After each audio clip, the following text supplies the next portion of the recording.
به نام خدا. سلام، مستر تایتون هستم. تو این ویدیو میخوام آموزش هدشات رو بهتون یاد بدم. بذارید خیالتون رو راحت کنم. سنس فقط 10% به هدشات کمک میکنه. شما باید سنس رو جوری بذارید خودتون بتونید راحت بازی کنید. حالا هی برید خرید و فروش سنس انجام بدید. ما 3 تا پارت داریم. داخل این پارت میخوام تنظیمات سنسیوتی رو بهتون بگم و پارت بعدی بهتون آموزش بدم که چجوری مثل پلیرهای عرب هد بزنید.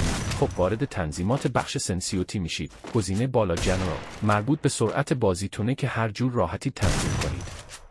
گزینه دوم رد دل مخصوص هدشات هست. هرچی به تعدادش اضافه کنی به بالاتر شلیک میکنه و کمتر کنی به بدن این شلیک میکنه. باید جوری تنظیم کنی که به هد طرف بخوره. بهتره برای تست هدشات از اسلحه UMP استفاده کنید. اگه از 5 تا تیر یک تیر به هد خورد قانع نشید و باید جوری تنظیم کنی که از 5 تا تیر 3 تا یا 4 تا تیر به هد این بخوره. پارت بعد رو از دست نده. واقعا سابسکرایب نداره.